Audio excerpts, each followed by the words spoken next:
In a distant corner of the world, high among the rugged peaks of Ethiopia, where the mountains seem to kiss the sky, there exists a secret, one buried deep within the very heart of history. It's a place where stone churches cling to the cliffs, standing as silent sentinels to a past long forgotten. And within this sacred land, there's a manuscript that tells a story that was never supposed to see the light of day. Not just any manuscript, but one that speaks of a hidden church, an apocalypse yet to unfold, and a divine revolution long kept under the silence of centuries.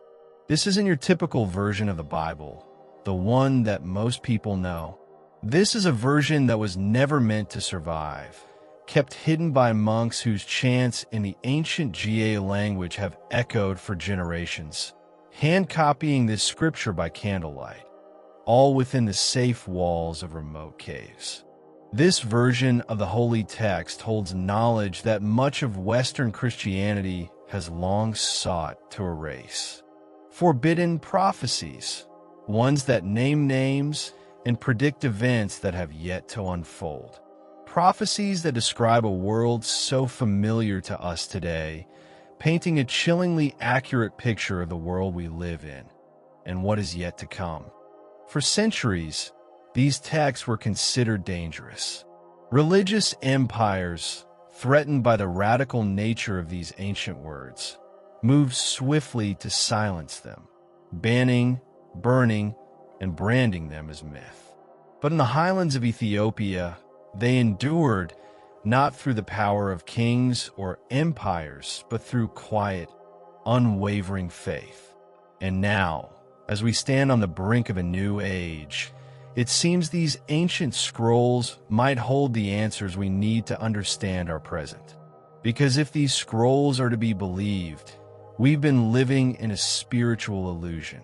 Hidden within their verses are warnings about a church that seems holy but is, in fact, aligned with empire, of kings who wear righteousness like a cloak, while leading the world toward its inevitable downfall.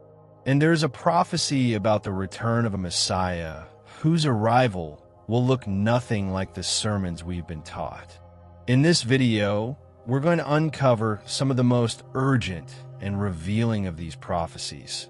Prophecies that speak directly to the world we live in today. But before we dive deeper into this extraordinary tale, I urge you to stay with me. This story is far from ordinary, and what lies ahead will challenge everything you think you know about religion, prophecy, and truth. Stick with me, because what comes next is something no religious institution will dare speak of, and no seminary will ever teach. As we explore this hidden truth, I invite you to like this video if you're open to the idea that some truths were never meant to stay buried. And if you're ready to explore the Bible they tried to erase, one prophecy at a time. Now, imagine this. A monk, weathered by time and experience, sits alone in a cold mountain cave, a scroll spread out before him. He dips his quill into dark ink, and with reverence, he begins to copy words that were written more than 1,000 years ago. Outside, the wind howls through the Ethiopian highlands, but inside, the only sound is the gentle scratching of the quill on parchment. And as you picture this scene, ask yourself, what kind of Bible would someone risk everything to preserve in secret? What makes this manuscript so important that monks would hide it away, refusing to let it fade into obscurity? Most people, when they think of the Bible, envision one book, one complete and sealed collection of sacred texts. 66 books from Genesis to Revelation, bound together as the one true Holy Scripture. But what if I told you that this version of the Bible was shaped not by prophets or apostles, but by political councils and powerful kings? What if I told you that there's another version of the Bible, one that contains 15 extra books that were deliberately left out of the version we all know. Books like the Book of Enoch, Jubilees, the Ascension of Isaiah, and the Book of Baruch, books that speak of visions, prophecies, and spiritual frameworks so radical that they were deemed too dangerous by the Roman Empire and deliberately erased from history. These texts were never meant to be read by the masses. They were considered heretical, too strange, too radical. Yet, in Ethiopia, they remained preserved through the generations. This is where it gets interesting. You see, the Ethiopia that preserved this Bible wasn't under the control of the Roman Empire. Ethiopia's Christian faith didn't emerge from the influence of Western institutions or the politics of Rome. It began in the 4th century under King Ezana of Aksum, a ruler who embraced a form of Christianity deeply rooted in Jewish tradition and mystical vision. There were no Roman bishops, no European theologians standing over them. Only monks, scribes, and the people deciding for themselves which texts moved their spirits. Their canon wasn't shaped by the pressure of empire, but by the spiritual discernment passed down through generations. The result? An Ethiopian Bible that was untouched by European hands, a collection of sacred texts passed down through centuries, safeguarded in the sacred Guizi language. This isn't just a different Bible, it's a different worldview. When you open the Ethiopian Bible, you step into a realm where angels fall to earth and leave behind forbidden offspring, where time is measured not by clocks but by divine cycles, where the boundary between heaven and earth is so thin that prophets can walk between them as if they were stepping through fog. As New Testament scholar Bart Ehrman once said, "What counts as scripture depends on who had the power to decide." For nearly 2,000 years, the power to decide what was sacred rested in the hands of Western institutions, ecclesiastical leaders, bishops, and emperors. But Ethiopia held on as something older, something untainted by colonialism and Roman politics. A faith, a belief system that wasn't shaped by empire but by a direct, unbroken line to the sacred. So now we must ask, if Ethiopia preserved a version of Christianity that remained untouched by empire, what did the rest of the world lose when it traded revelation for regulation? More urgently, what do the missing books of the Bible say about our world today? And here's where it gets even more fascinating. One of these lost texts isn't just a challenge to Western theology. It's a prophecy that might explain the very world we live in right now. Before we dive into that, I want to remind you, if you're enjoying this journey through history and prophecy, don't forget to subscribe to the Manifestor channel. Stick with us because this story is only just beginning. Trust me, you won't want to miss what comes next. Now, picture this. An ancient scroll, bound in leather, rests in the dim light of a flickering oil lamp. A monk carefully unrolls the scroll, his fingers trembling with age and reverence. The ink, faded from centuries of silence, still holds words that burn with forbidden knowledge, words that were never meant for public eyes. What could these ancient texts reveal about the true nature of the world? What are the secrets they contain that have been buried by the powers that be? Stick with us because we're about to uncover something that's been hidden for far too long. The truth, the full truth, is about to be revealed, and it's more powerful than anything you've been told. What kind of prophecy could pose such a threat to an empire's very existence? A prophecy that doesn't just predict wars or famines or deliver cryptic symbols of celestial events, but one that delivers a far more dangerous truth, a truth that calls out by name, exposing the corruption within the very structures of power. These are not just vague warnings. These are prophecies that speak directly of a world led astray by religious institutions, of kings who wear righteousness like a mask while steering the world toward destruction.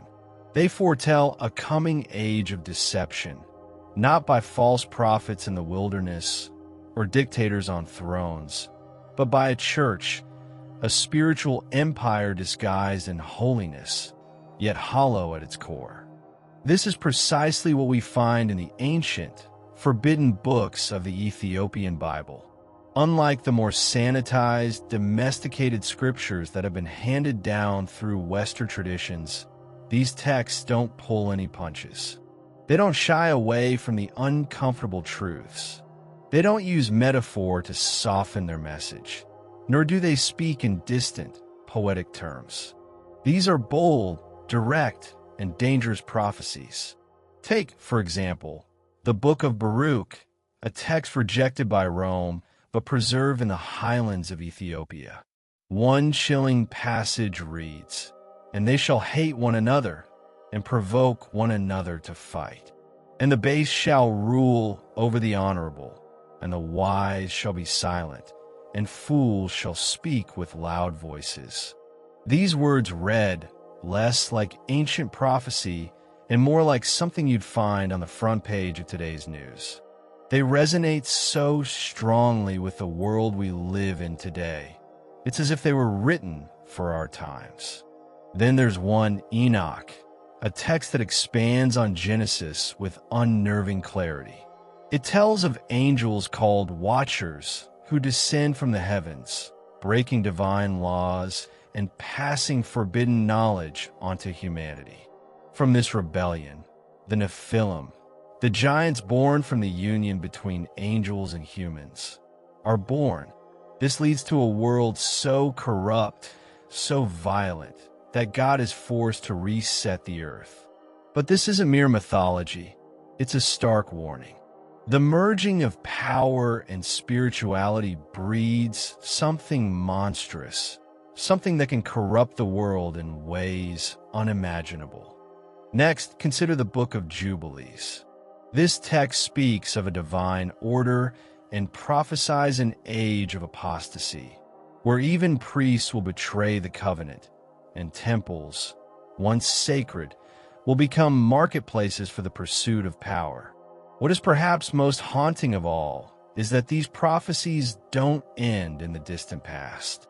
They extend far into the future, pointing to a time when religious institutions become little more than tools of empire, where salvation is bartered for influence, and the truth becomes an enemy of the very church it once served. No wonder these texts were hidden away. Imagine a medieval bishop reading those words aloud in a cathedral built with the wealth of kings and emperors. Can you imagine a Roman emperor tolerating a text that predicts his downfall, especially in spiritual terms? No, these books were not simply banned, they were erased. They cut too close to the bone, touching truths that those in power could not afford to acknowledge.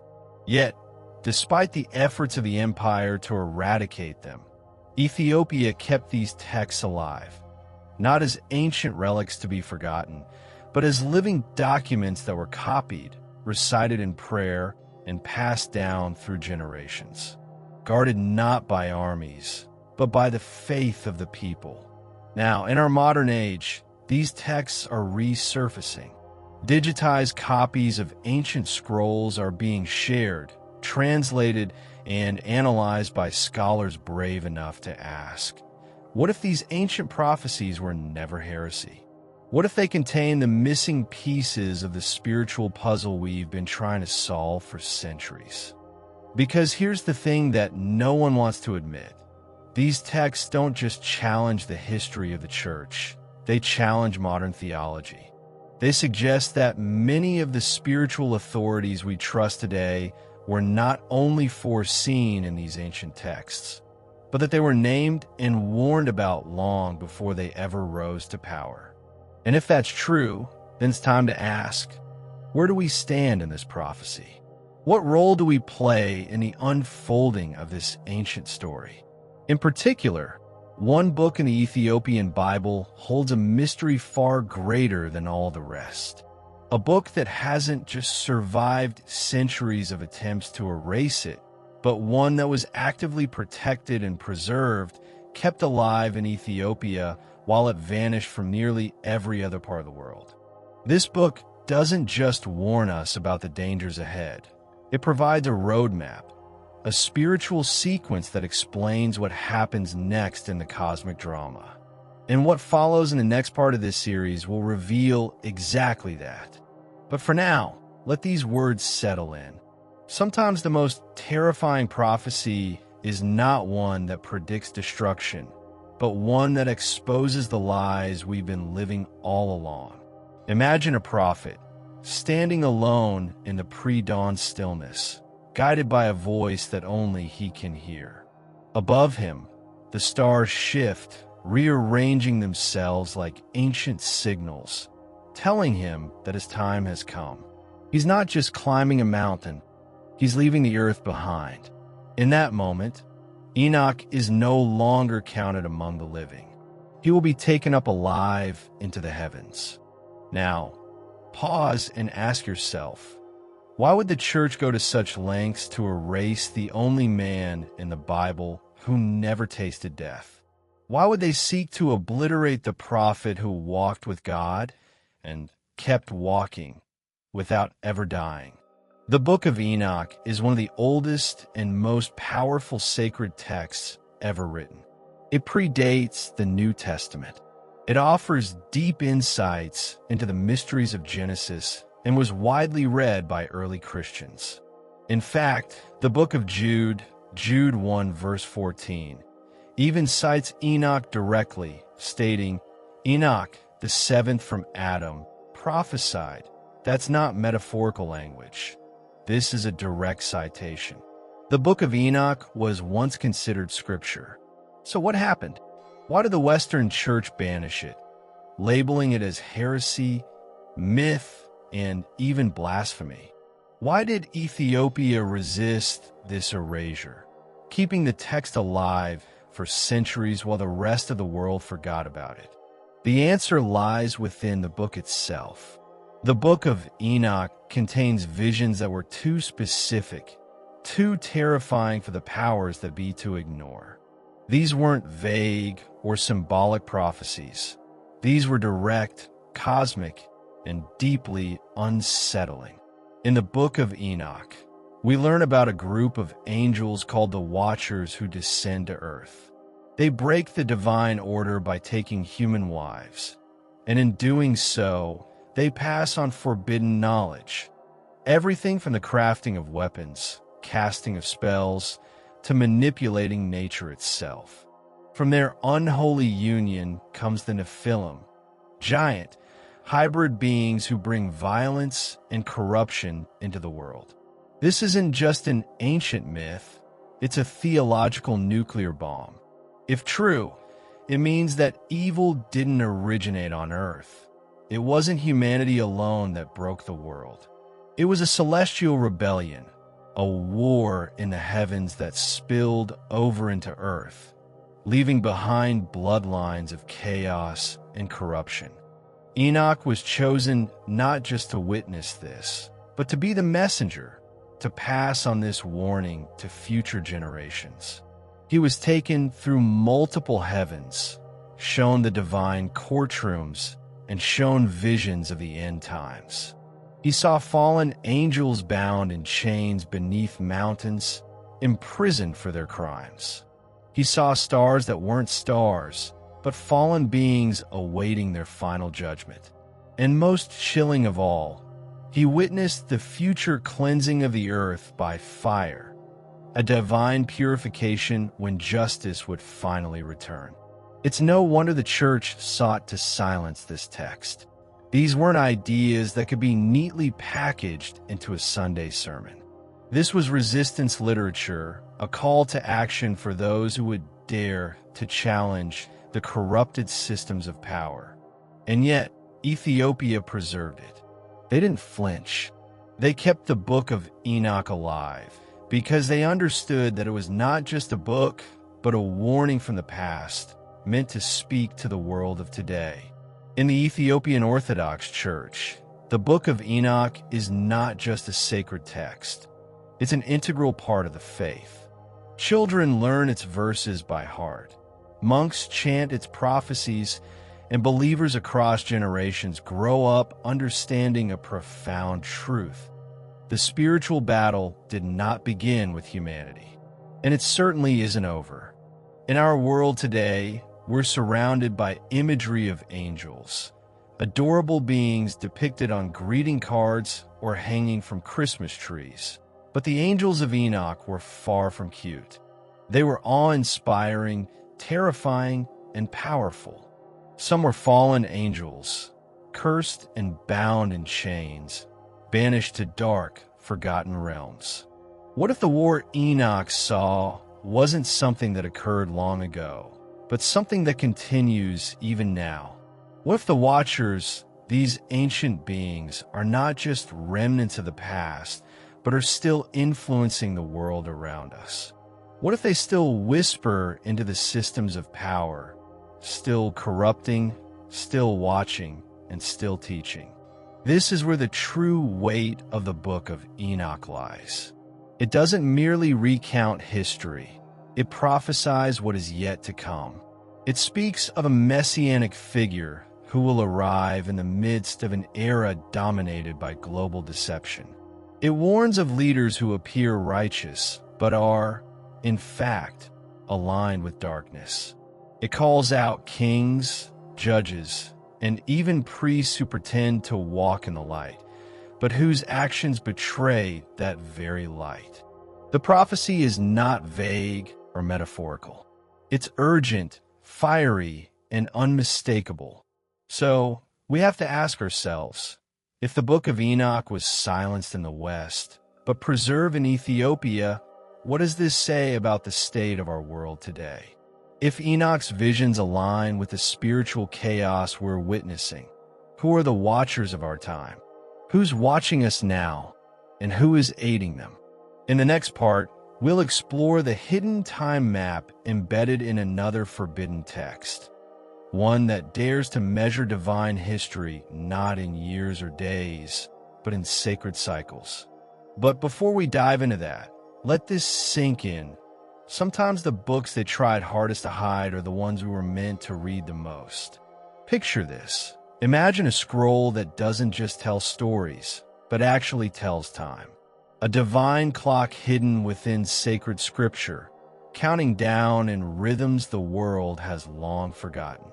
Now envision this. The entire calendar you follow, your birthdays, your holidays, your very understanding of history, has been misaligned. Days, years, even centuries have been distorted, and the Bible itself warned us about it, but no one ever bothered to translate that part. This is the Book of Jubilees, a chronicle of cosmic time that's been mostly neglected by modern faiths. It's not found in the Protestant Bible, and it's not recited in Catholic masses. But in Ethiopia, it remains sacred, still copied by hand, still sung in ancient chants, because it contains something that the West quietly discarded: God's original calendar. The Book of Jubilees retells the stories of Genesis and Exodus, but with a twist. Instead of presenting them as a series of random events, the book organizes them by precise cycles of 49 years, known as Jubilees. Every 49 years marks a sacred era, where creation, covenants, corruption, and judgment all unfold on this divine rhythm. But here's where it gets even stranger. According to Jubilees, the true calendar is 364 days long, not 365. A perfect solar year, divisible into precise cycles. Mathematically divine in its design. This isn't just about tracking time. It's about spiritual alignment. A calendar that aligns heaven and earth, prophecy and history, ritual and reality. So what happened? The world shifted. As empires rose, they imposed their own calendars, Babylonian, Julian, Gregorian, and with each change, we drifted further from the original divine rhythm. And with that shift, something crucial was lost: spiritual timing. Jubilees warns that abandoning the divine calendar leads to chaos. Feasts will fall on the wrong days, sacred events will be misaligned, and people will forget what time it truly is, not just chronologically, but spiritually. In Jubilees chapter 6, we read, "There will be those who will make observations of the moon, disturbing the seasons and the years, and they will set the feasts at the wrong times, and they will eat all kinds of blood with all kinds of flesh." This isn't just a reference to food. It's about confusion, disorder, and the breakdown of divine order. Does this sound familiar? We live in an age of spiritual disorientation, where people feel like something is wrong, but they can't quite put their finger on it. Could it be that we're living in a time out of time? And what if that's exactly the way the enemy intended it? Because when you lose track of divine time, you also lose track of divine prophecy. And Jubilees contains hidden forecasts encoded in these sacred cycles. It predicts the fall of the priesthood, the rise of apostasy, the corruption of holy institutions, and eventually, the return of a righteous priest-king who will restore divine order. It doesn't give us exact dates, but it provides patterns. And that's what makes it so dangerous. Anyone who understands these patterns knows what's coming next. This is why the Book of Jubilees was dismissed by Jewish rabbis, why Christian councils shelved it as too apocalyptic, and why modern scholars label it pseudepigrapha, a word that essentially means "don't read this." But in Ethiopia, they took these warnings seriously. The cycles were memorized, the calendar preserved, and the knowledge passed down. What's most haunting is this. When you overlay the 49-year Jubilee cycles with world history, you start seeing eerie correlations: revolutions, wars, spiritual awakenings, and even collapses of empires. It's not a perfect fit, but it's strikingly close. Could it be that time itself is prophetic? Not just a container for events, but the very language God uses to communicate with us? If that's true, then what year are we really in? Not according to Rome, not according to Google, but according to heaven's divine clock? Because if Jubilees is correct, then we're not just living in a confusing world. We're living in the midst of a cosmic countdown. And most of the world has no idea it even started. In the next section, we'll rise through the 7 heavens with the prophet Isaiah as he receives one of the most forbidden visions in all of Scripture. A vision of Lucifer's fall, a veiled Messiah, and a divine confrontation too mystical for modern theology to handle. But for now, consider this. Maybe we're not lost. Maybe we've just been following the wrong clock. Close your eyes and imagine this. A prophet lying on the floor, trembling. His body is still on earth, but his spirit has been lifted. Above him, layer upon layer of reality unfolds. 7 heavens stacked one atop the other, each more radiant than the last. And at the highest one, a throne of unspeakable glory. Isaiah has entered a place no man was ever meant to see, and he's about to witness a divine spectacle that will change everything. Now, ask yourself, why was Isaiah's vision banned from the Bible? Why did the church seek to erase what the prophet witnessed beyond the veil? The ascension of Isaiah stands as one of the most awe-inspiring yet suppressed texts in Christian history. While it was labeled apocryphal, irrelevant, or mystical nonsense in the West, it was preserved in Ethiopia because they recognized its true power. This isn't the Isaiah who simply said, "Here I am, Lord, send me." This is Isaiah, the visionary, the mystic, the traveler between dimensions, a man granted a glimpse into the very fabric of the cosmos. In the Ethiopian version of Isaiah's story, he is taken by an angel through the seven heavens.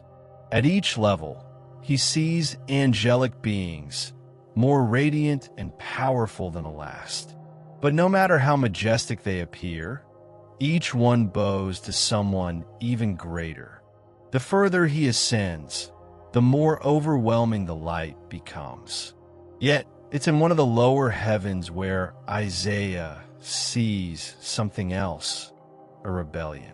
A beautiful being, once radiant, now twisted by pride and arrogance. This is the being who would be cast out from the upper realms, whose fall would ripple through eternity. Yes, this is the true origin of the story of Satan's fall.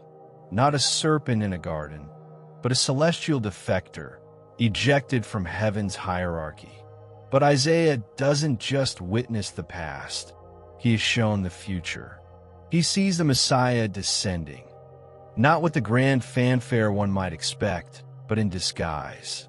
Born of a woman, clothed in human form, but within him rests the fullness of the divine. This is the heart of the Ethiopian Church's Christology, mythicetism, the belief that Christ's nature is both fully human and fully divine, inseparably fused into one eternal and undivided being. Western theology, particularly after the Council of Chalcedon, sought to separate Christ's dual natures, trying to categorize and intellectualize the mystery. But Isaiah's vision presents something different. He doesn't analyze the Messiah. He encounters him face to face in visions so overwhelming that the only appropriate response was silence. One passage, preserved in Guizi and passed down through generations, gives us a glimpse of this sacred encounter. "And I saw one like a son of man descending, and the angels in the lower heavens did not know who he was, for his glory had been hidden." Let that sink in. Even the angels didn't recognize him, because true divinity hides in humility. True power doesn't announce itself. It descends in silence. This revelation turns everything upside down. It tells us that God's greatest act wasn't in the thunderous voice on Mount Sinai, but in the quiet breath of a child born in a humble corner of the world. It reveals that the Messiah's mission wasn't merely to offer salvation. It was to confront the rulers, both spiritual and earthly, who cloaked themselves in false light. This is why the ascension of Isaiah was feared. It doesn't merely predict the Messiah's coming. It exposes the systems of deception that would try to stop him. It tells us that the most dangerous evil is the kind that masquerades as good. A false light, a false church, a false kingdom. So, ask yourself, if the Messiah was hidden from the angels, could he also be hidden from us? Could we too mistake power for holiness and miss the true presence of God? In our age, where influence often masquerades as righteousness and platforms are mistaken for prophets, Isaiah's vision becomes more relevant than ever. What he saw in heaven is being reenacted on earth today as falsehoods infiltrate the very heart of religion. In the final part of this journey, we'll descend with another ancient prophet, Baruch, who didn't just record the fall of Jerusalem. He foresaw a spiritual crisis spanning centuries, a false church, a coming judgment, and a promise of restoration for those who remain faithful. But for now, hold this truth close. Sometimes it's the quietest revelations that carry the loudest warnings. And sometimes the most forbidden visions are the ones that bring us closest to the truth. High in the Ethiopian highlands, where the wind sings through the carved stone churches and monks still chant in Gizi beneath candlelit arches. The scriptures are not debated. They are remembered, not revised, not redacted, but remembered. These scriptures whisper of angels who fell, of time that flows in sacred rhythms, of a Messiah hidden in plain sight, and of a false church rising, not from outside the faith, but from deep within it. For centuries, these voices were ignored, silenced by councils, labeled heresy by empires, and buried beneath golden altars and Latin creeds. But they never truly disappeared. In Ethiopia, they were guarded not by force, but by faith, not by spectacle, but by silence. They were safeguarded by those who understood that not every holy thing wants to be seen, but it still wants to be heard. Now, across time and distance, these ancient whispers are reaching us. They don't shout. They don't demand. They simply ask, what if the books we rejected were the ones we needed the most? What if the truths we silenced are the ones we're dying to remember? And most haunting of all, what if the prophecy has already begun to unfold? Not somewhere else, but right here, right now, in our world, in our churches, and in our hearts? We're not the first generation to forget, but we might be the last who still has time to remember. If this series moved you, like this video, so it reaches more people hungry for truth, comment below and share your thoughts. The truth was never lost. It was hidden in the mountains. Subscribe to my Manifestor, because we're not done. In the next video, we reveal the book that proves Rome got Genesis wrong and Ethiopia never forgot. Don't miss it.